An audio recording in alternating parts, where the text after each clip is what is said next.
You're listening to the X Zone Radio Show, live and around the world on the Talkstar Radio Network and X Zone Broadcast Network.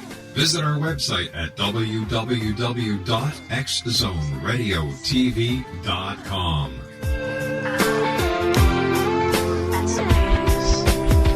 Chill out, what you yelling for? Lay back, it's all...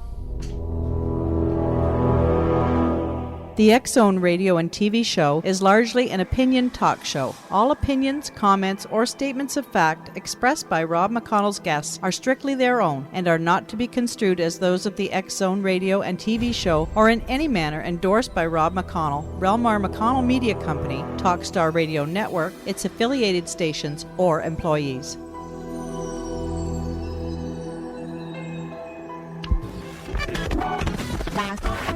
All Hit Radio.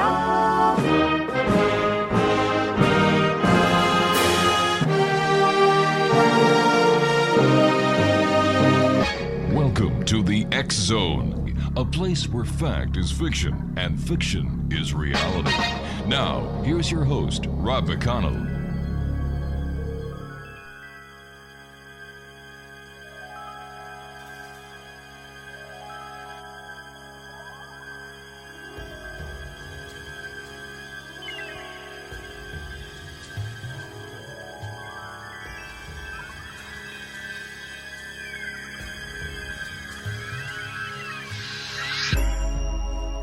Just close my eyes again.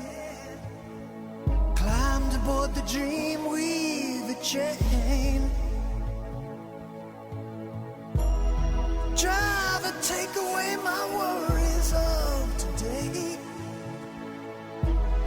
and leave tomorrow behind.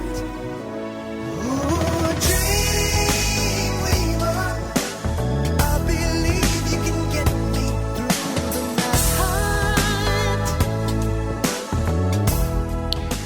And welcome back to the X Zone, everyone. My name is Rob McConnell, coming to you from our studios in Hamilton, Ontario, Canada, on the Talkstar Radio Network, X Zone Broadcast Network, UK High Definition Radio, Euro High Definition Radio, and on Star Cable. If you'd like to give me a call, toll-free worldwide, 1-800-610-7035. Our email address is xzone@xzoneradiotv.com. On MSN Messenger, xzoneradiotv@hotmail.com. And our website, www.xzoneradiotv.com. The X Chronicles newspaper for May 2010 is available to you, the members of the X Zone Nation, free of charge. All you have to do is send me your email address. I will send you back a link where you can read it online. You can download it, you can print it out, or you can send it to one of 16 different portable mobile devices. That's free with the compliments of the advertisers in the X Zone, in the X Chronicles newspaper. Some of the stories in this month's newspaper include another disaster fortune tellers missed, and in this article, once again, I point the finger at fortune tellers on how come none of them knew that BP was going to be polluting and causing the catastrophe that it has in the Gulf of Mexico. We have a story about a Colorado psychic that was arrested. PETA wants to rent the Amityville horror house. Psychic says, I didn't see scam coming. Leonard Nimoy, grateful for opportunities. Man says Portland psychic duped him. Darren Brown investigates. Transsexual says gypsy psychic got him. Another story is ghost hunting is serious business. Another story is electromagnetic radiation. That is by Dr. Nance McLeod. Somebody who was in the psychic hotline business actually comes forward and describes how the scams work. This was featured on ABC News, and we have a story on that in our newspaper this month. And then a scientist in Russia believes that, in Germany believes that the NASA Voyager spacecraft was actually hijacked by aliens. We have also another story about the simple explanation for UFO sightings that was written by Jeff Danelek. Newfoundland UFO, still a mystery. Politicians report UFO sightings. UFO inspires inventor. Mind-controlled bionic arm. UFOs go to school. New York professor plans to teach UFO course.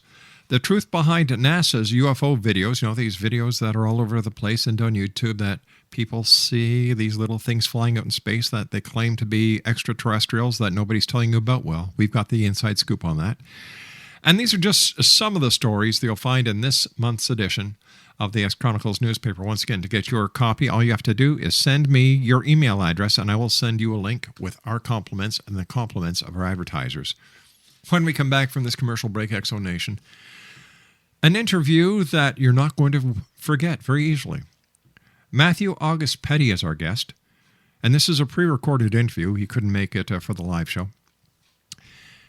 His story and his theories have more holes in it than a piece of Swiss cheese in Billy Meyer's refrigerator in Switzerland. Sit back, listen, and get ready to chuckle. And yes, this one too ends up in the X-Zone order of woo-woos. And by the end of the hour, I'm playing another one, Bites the Dust. We'll join this interview in progress, but believe me, you haven't missed much. I'll be back on the other side of this commercial break with Matthew August Petty, as we talk about his book, Heretical Wisdom, here on the X-Zone from our studios in Hamilton, Ontario, Canada. Don't go away. You will not want to miss this interview.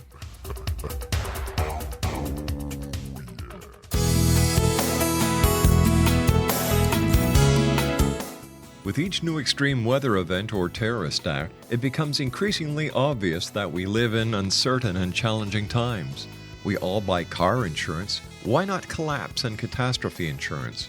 Matthew Stein, an MIT-trained engineer and green builder, has written 2 outstanding books to help people prepare, plan for, and deal with everything from minor situations lasting a few days to full-on collapse.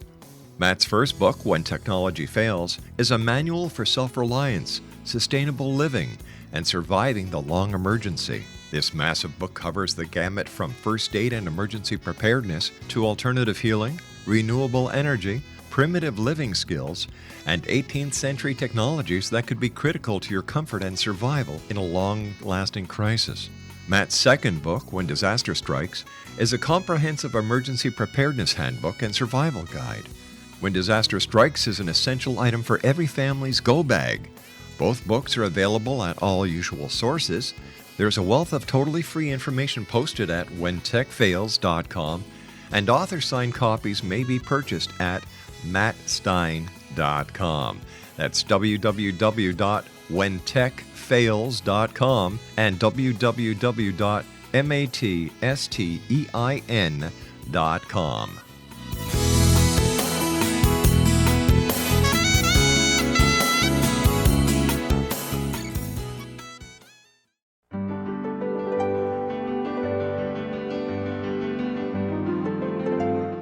Named one of the world's greatest psychics, Elizabeth Joyce is now giving readings worldwide via Skype. Elizabeth Joyce is recognized for her clairvoyant ability to help find missing persons, her analysis of dreams, past life regression work, mediumship, and her accurate predictions.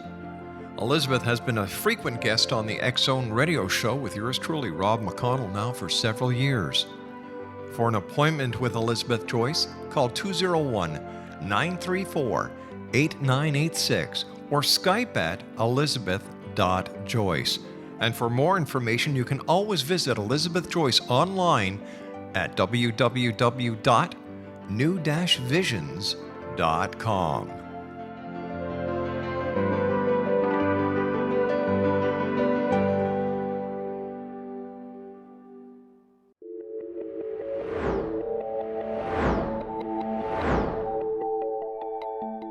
Do you have a dis-ease that you would like to alleviate through a natural means? Have you been contacted by angels, ghosts, or even extraterrestrials and want to validate these experiences? Or would you simply like to speak with someone who can help you find your life's purpose? I'm Dr. Joseph Mara, and I'm offering my services free of charge for first-time clients contacting me during the month of April.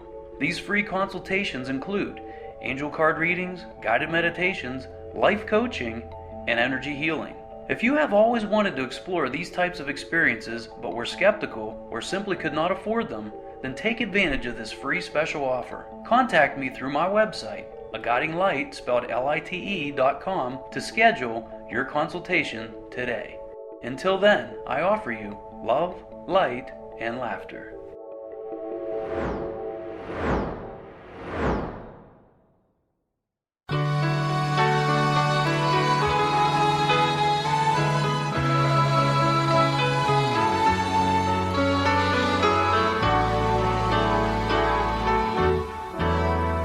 Don't give up on us, baby. Don't make the wrong seem right. The future isn't just one night. It's written in the moonlight, painted on the stars. We can't change ours. Don't give up on us, baby. We're still worth one more try.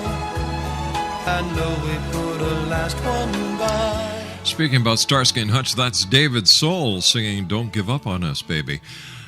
Shelley Campbell Harley's my special guest, X Zone Nation. Now, before we went to the commercial break, Shelley was telling us how she had just moved to LA County from San Diego County. That she hadn't had time to find a doctor yet.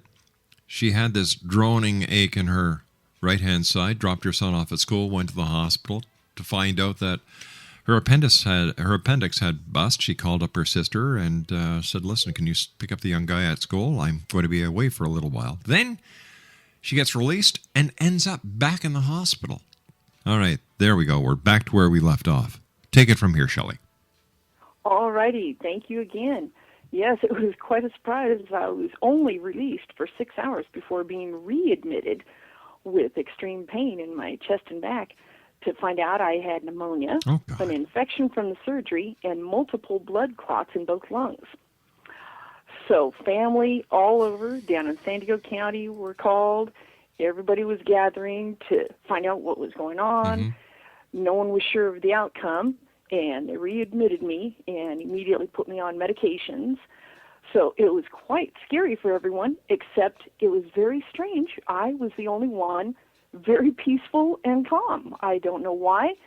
It was as if God was just telling me everything's going to turn out fine. Just have faith, relax, and let me take care of it. So that's what I did.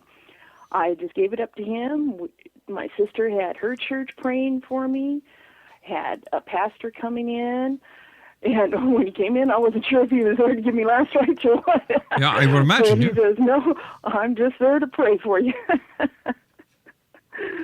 So I ended up being in there for almost 2 weeks.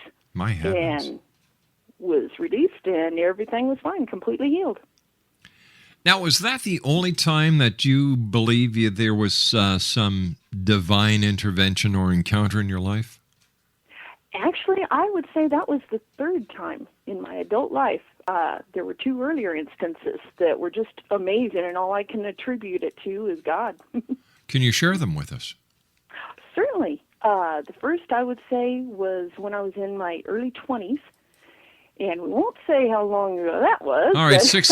Well, all right, listen, I've got this scoop. That was 6 years ago. Yeah, right about that time. Yeah. There you go. That sounds like a good date. Okay. Yes, I was coming with a friend of mine who would then be my future husband. We were driving back from a visit up in Washington, state of Washington, and going over Snoqualmie Pass, which can be a little tricky in the wintertime. And it had turned to an icy snow mix, and our car lost control. And at that time, we were in this little gremlin. Those of you, I just dated myself with that one. And it hit an ice bank and went over the edge of a cliff.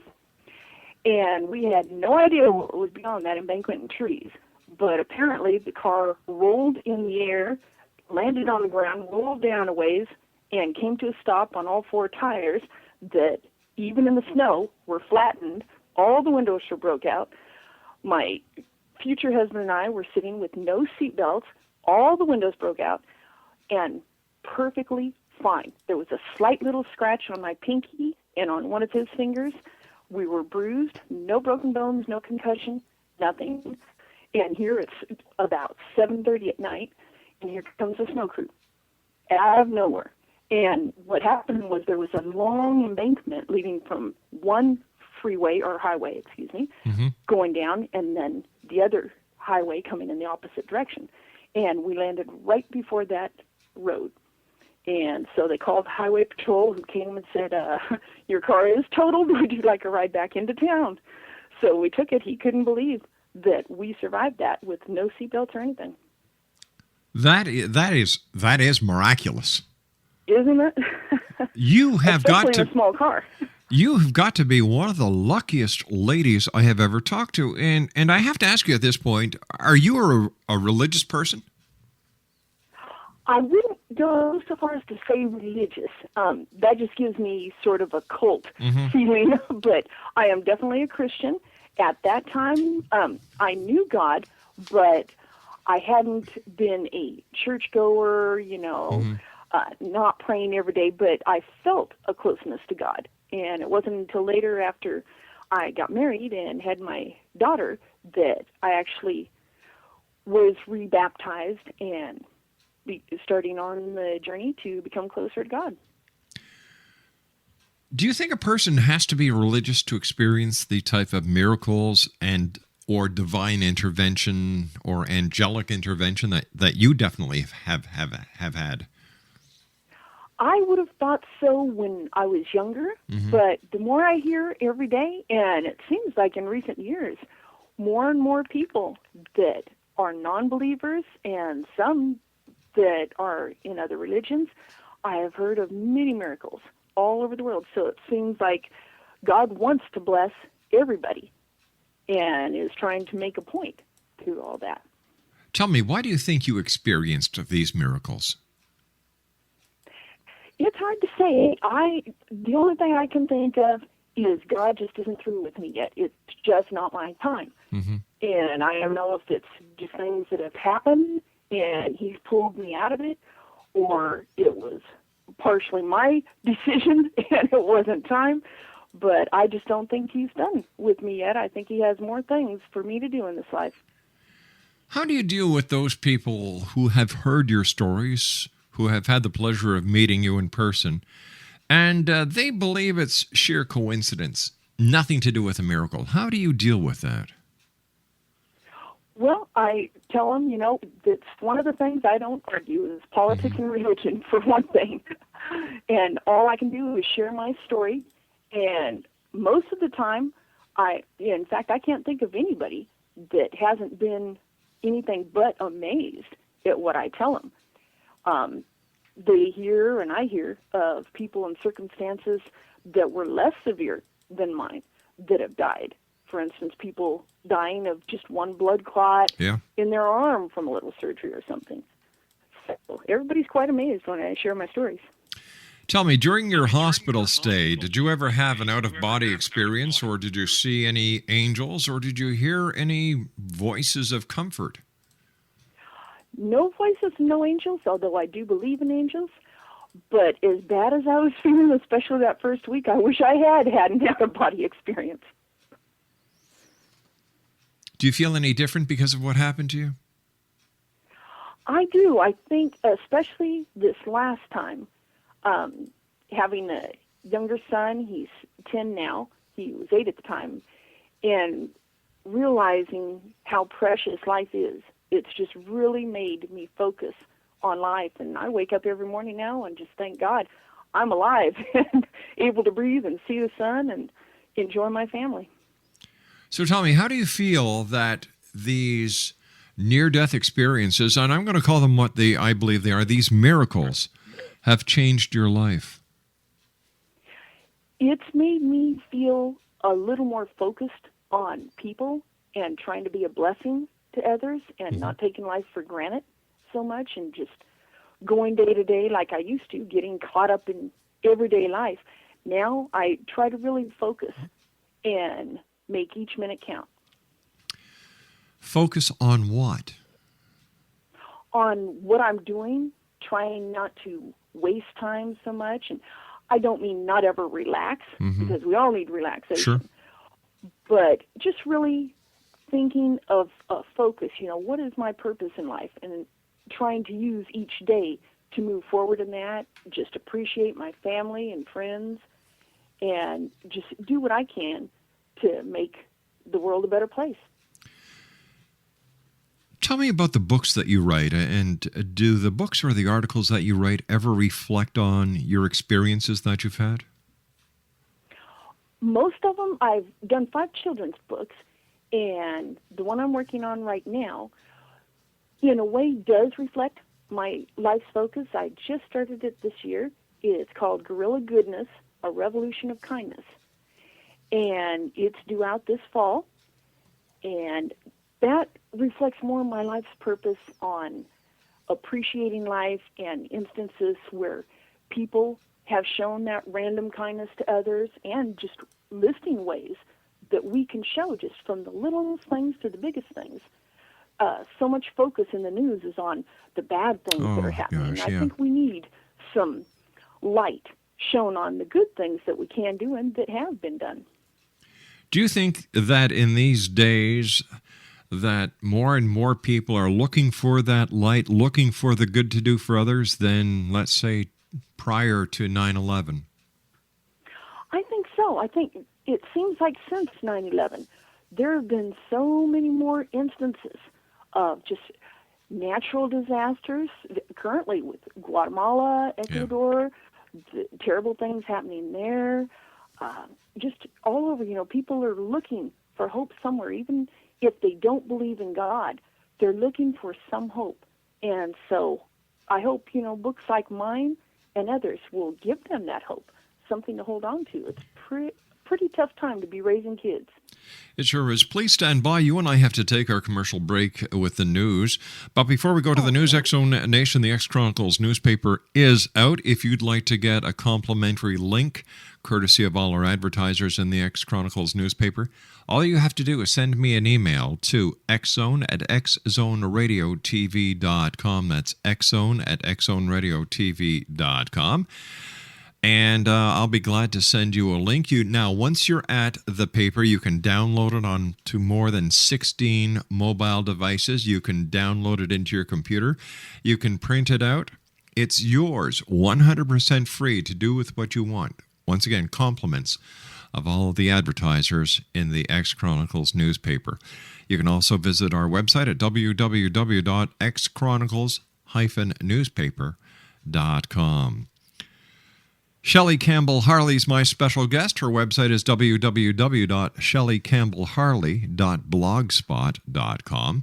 And we'll be back on the other side of the news as the X-Zone continues from our studios in Hamilton, Ontario, Canada, right here on the Talkstar Radio Network, X-Zone Broadcast Network, Euro High Definition Radio, UK High Definition Radio, and Star Cable. Don't go away.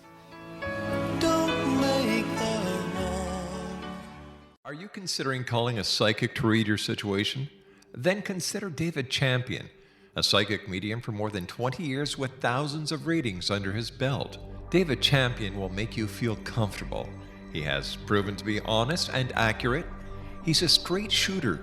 There's no guesswork. What he sees is what you get. While he is a medium, most of the calls focus on relationships, not only love, but work, school, neighbors, and more. Need help with finding a job and preparing for the interview? Are you dealing with people who are obstacles in your path? For more information, go to davidchampion.com, $1.50 per minute paid by credit card with a minimum of 30 minutes. For your reading with David Champion, call 1-877-702-8598. That's 1-877-702-8598.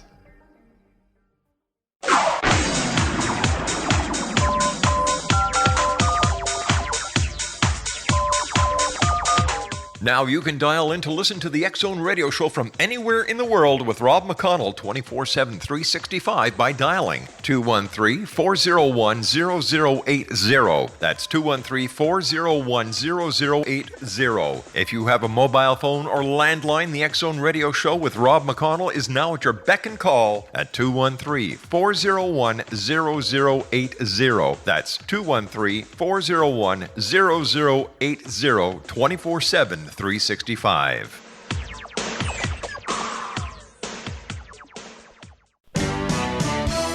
Hi, this is Eric Rawls of Cosmoverse.com, and you're listening to Rob McConnell in the X Zone. Hi, this is Blade Runner, and you are listening to Canada's #1 paranormal radio show, The X Zone, with Rob McConnell. Hi, I'm Laura Sabrin of Feast to Fields Organic Vineyard in Jordan, and you're listening to Canada's #1 paranormal radio show, The X Zone, with Rob McConnell. Hi, my name is Lady Ashley, the White Witch of Niagara-on-the-Lake, and you're listening to Canada's #1 paranormal talk radio show, The X Zone, with Rob McConnell. Welcome to The X Zone, a place where fact is fiction and fiction is reality. Now, here's your host, Rob McConnell.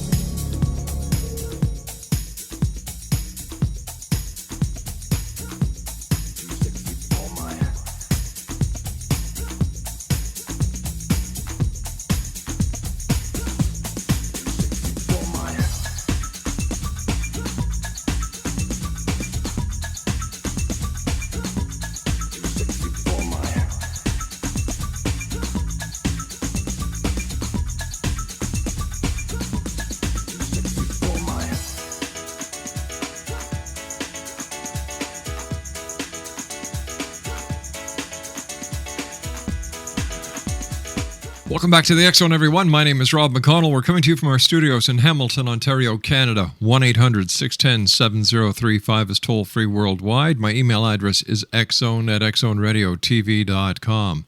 On MSN Messenger, xzoneradiotv@hotmail.com.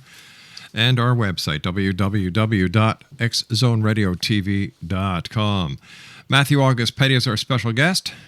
His website is www.hereticalwisdom.net, and he is the author of Heretical Wisdom, the Truths from Within. And I'd like to ask you at this point, all right, we were talking about Jesus, we were talking about God. Why are there so many similarities then between Greek mythology with the birth and the existence of Hercules, which is thousands of years older than Christianity, and yet you've got Hercules, who is the offspring of a god. You have Jesus, who is the offspring of a god. You have both deities that live above, and both their sons come to earth. Both their sons have superhuman powers and are able to communicate directly with the deity.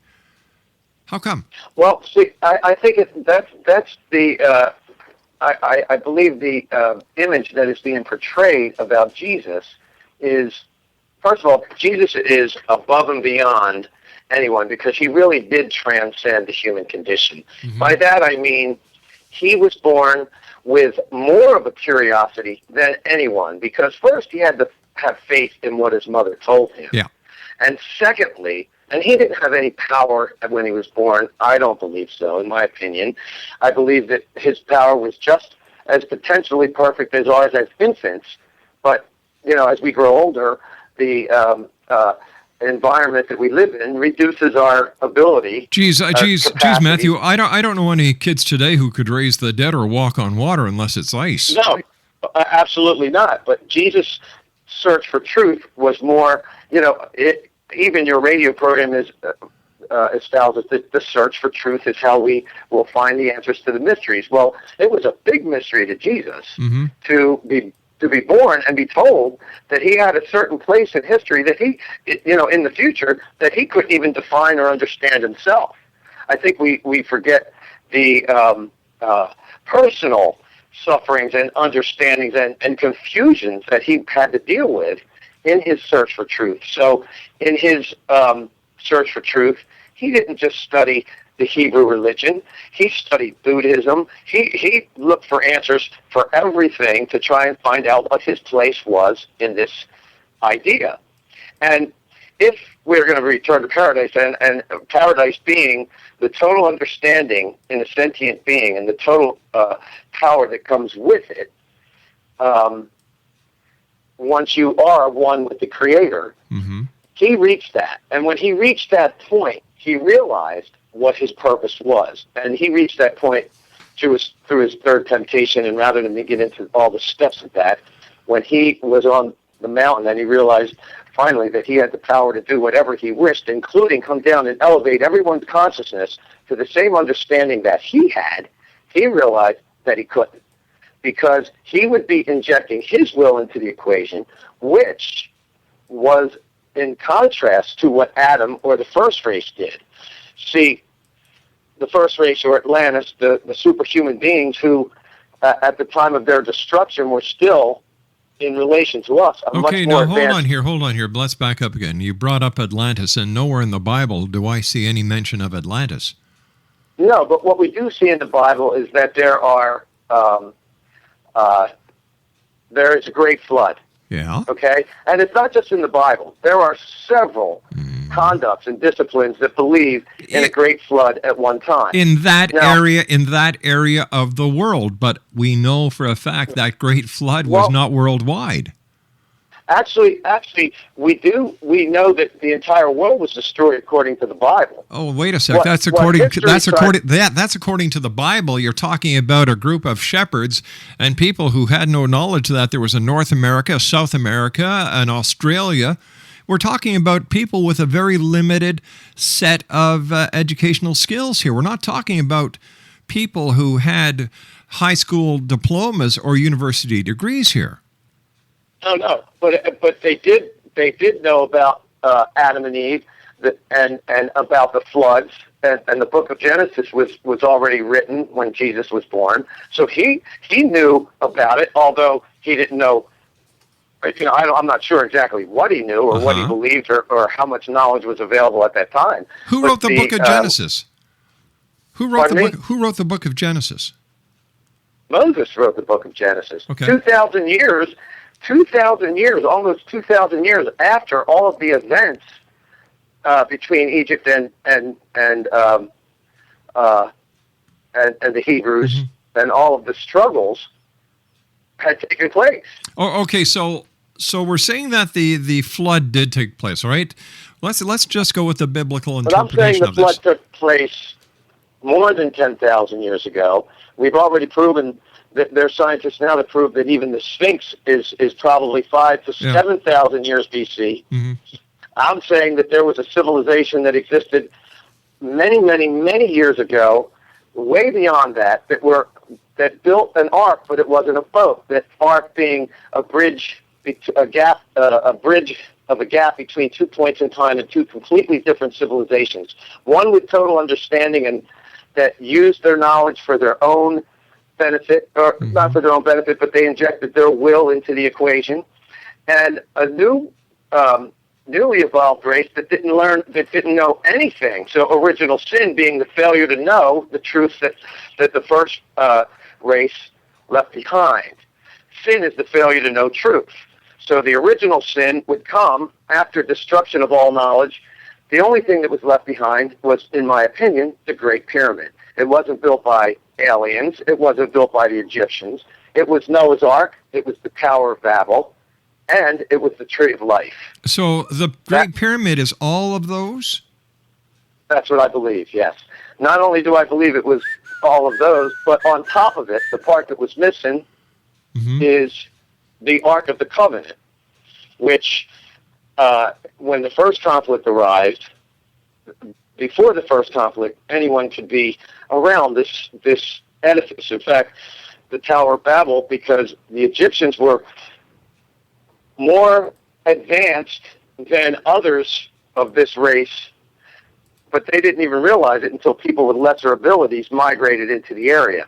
Once they migrated into the area, then the Egyptians started realizing how much powers they had. But the powers they had were a result of the pyramid, which was built by the previous race, because their death and their souls didn't allow them to go to heaven, even though they understood completely the difference between heaven and hell. They were locked in limbo. It was up to Christ not to just save this world, but the world before us, and everyone that's lived before him and after him, because it was an absolute sacrifice, absolute humility, because as he rose and became perfect like Adam, the first son, in the Bible they refer to Adam as the first son. Well, wait a sec. Hold on here. How can you say Adam was perfect when he got kicked out of the Garden of Eden? That's nothing that a perfect person would do. He was perfect at first, He had the same powers that Jesus had. Where does it Jesus say had that? the same powers that Adam had. Wait a sec. Hold on here. Where are you getting your information? Where does it say anywhere in the Bible that Adam had the same powers as Jesus? I missed that when I took. If you look in the New Testament, they refer to Adam as the first son. Okay, he was the first creation. Yeah, okay. Pardon me? All right, he was created first by God. That doesn't mean that he was the same as Jesus. Where did you get that from? No. He was the first son. I can't give you the exact right now because I don't have my notes, but it was in the Acts of the Apostle, and they explain that particular idea that Adam was the first son, and that in order for Jesus to redeem humanity, he had to do something different than Adam did, and that was he could not inject his will into the power once he realized the power he had. And that is why Adam, that is why he came down off that mountain with the power to elevate everyone's consciousness, but he didn't. All right, let me ask you this. If Adam was the first son, okay. Right.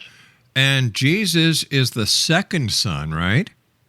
Right. If God created Adam without having to have a female to bear Adam, why couldn't he have just created Jesus and Jesus would have popped out of nowhere and taken on his merry way?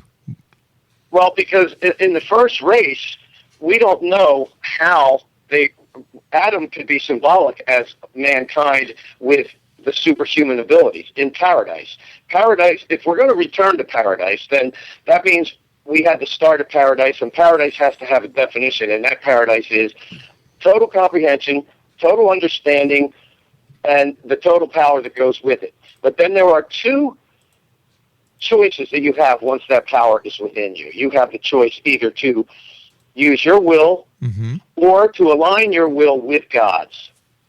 And that means the power must work through you, just like the trees and the birds and all the lower creatures, but with the understanding that those lower creatures don't have. And so that the power works through you and you are one with God. But it's almost impossible for a human being to have the power and not want to direct it with his own will in some way.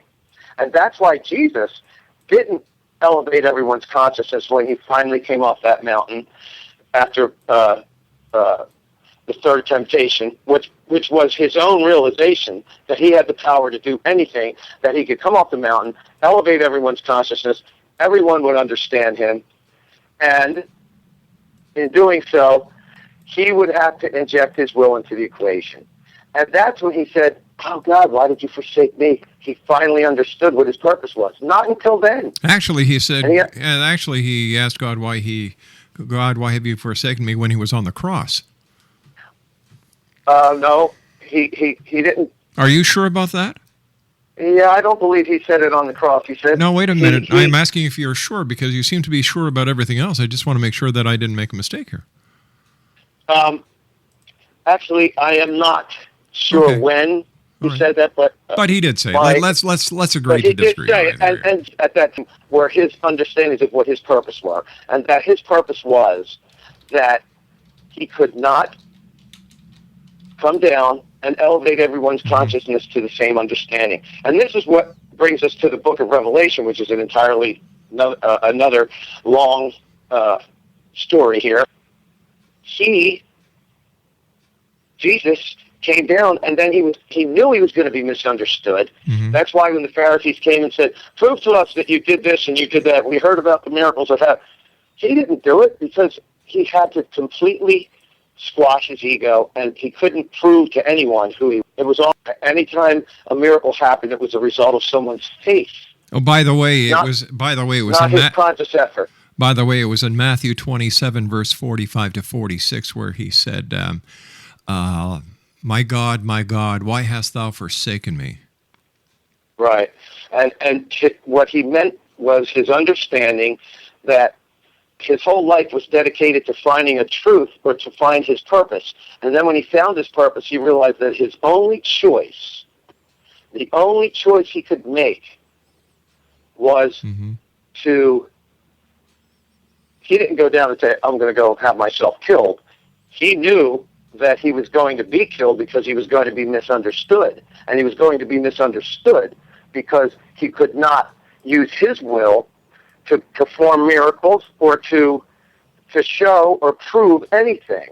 All the miracles resulted as the result of someone else's faith, and he said that many times. Your faith has made you well, not me. Be it done so according to your faith. Because miracles are events which are directly proportional to the degree of difference between the truth and the error that needs to be corrected. So how do we explain then Jesus Christ bringing Lazarus back to life from death? Well, we explain it by the fact that people there had faith that he could do it, and he said, "Well, then let him walk. Rise, Lazarus, rise." Stand by. We've got to take our final break. We'll be back on the other side of this commercial break. When we come back, X-Zone Nation, Matthew believes that the angels of yesteryear were UFOs. I'll be back on the other side of this commercial break. His website is hereticalwisdom.net. His name, Matthew August Petty. His book, Heretical Wisdom, the Truths from Within. I'll be back on the other side of this break as we continue from our studios in Hamilton, Ontario, Canada. Don't go away.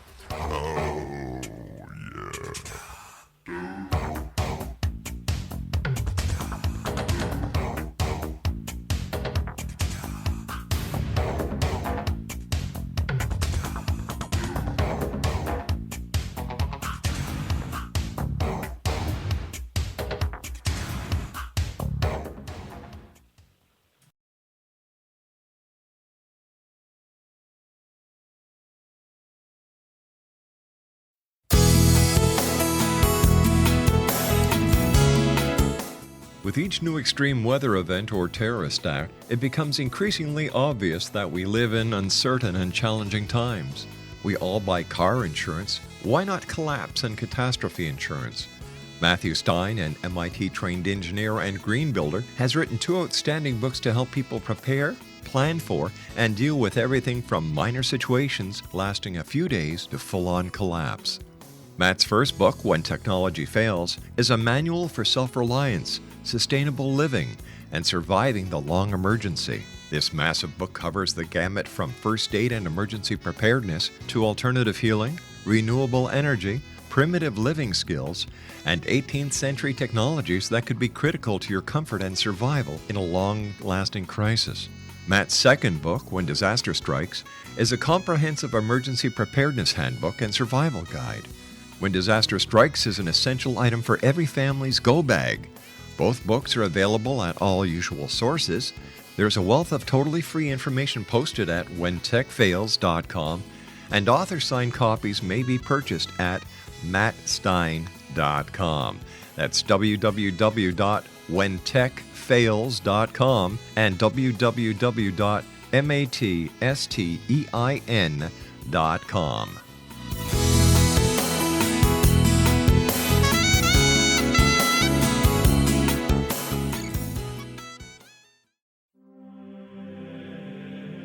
Rob McConnell here, presenting an overview for Nicholas Paul Jennings, author of a fascinating book, Amen. It presents facts revealed by Egyptologists, facts that enable us to understand why Amen is the beginning of creation of God. It provides recommendations for religious leaders of the major religions to unify their beliefs and teach the Word of God. Love one another. Amen informs people how mankind conceived God. It was the Egyptians that developed the concepts of a soul, a hereafter, and Son of God. And finally, after the worship of many gods, they conceived the belief in one universal God, the maker of all there is. For more information, visit www.futureofgodamen.com. That's www.futureofgodamen.com.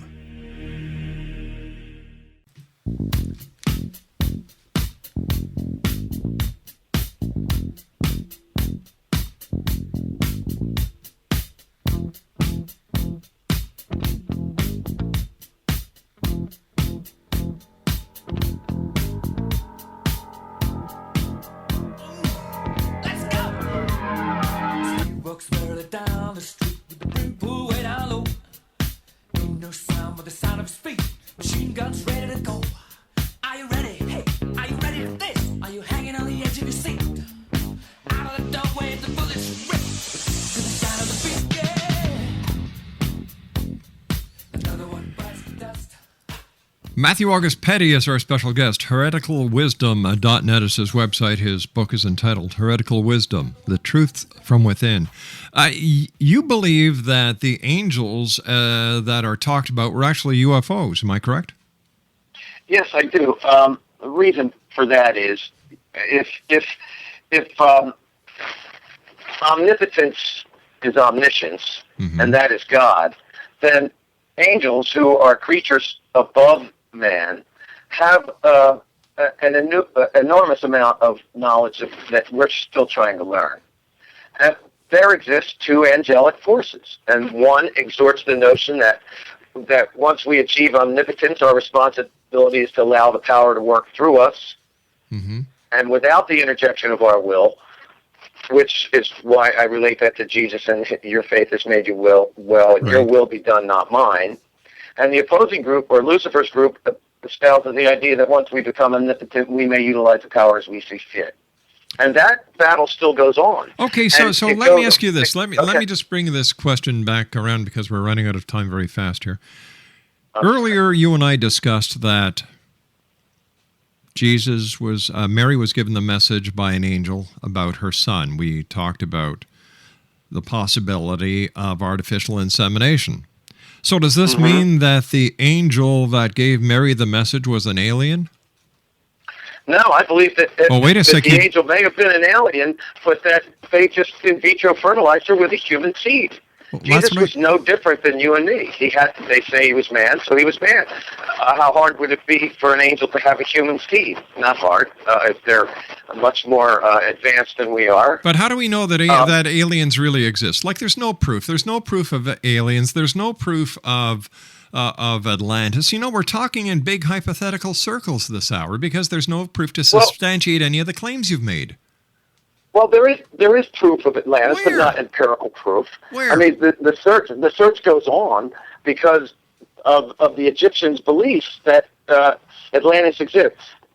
Let me say this to you, because I know we are running out of time. The Great Pyramid was, I believe, Noah's Ark, and it was an edifice that allowed it had no. It could transcend. You know what, Exonation? I can't take any more of his babble. Like, he's got more holes in his story than a piece of cheese in Billy Meyer's fridge. This guy's a nut. I mean, we get nuts on the show sometimes. This one goes to the head of the pack. I'm going to put him in the Exxon Order of Woo-Woos. Oh, my goodness.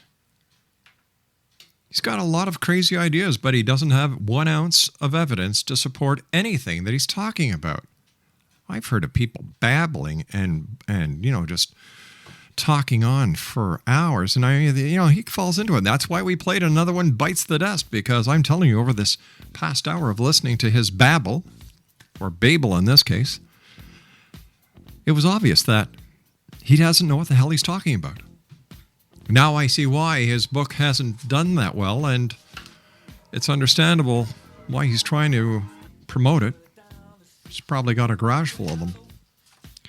I'm not even going to give you his website. We're not even going to put it up on our archives. We'll put him up as a guest, but what the hell? We'll put his website up there as well. When I come back from this commercial break, more from the X-Zone. J. Allan Danelek is going to be with us. We're going to be talking about reincarnation as the X-Zone continues, live and around the world from our studios in Hamilton, Ontario, Canada. Don't go away. And another one gone, and another one gone. Another one bites the dust. Hey, I'm gonna get you too. Another one bites the dust.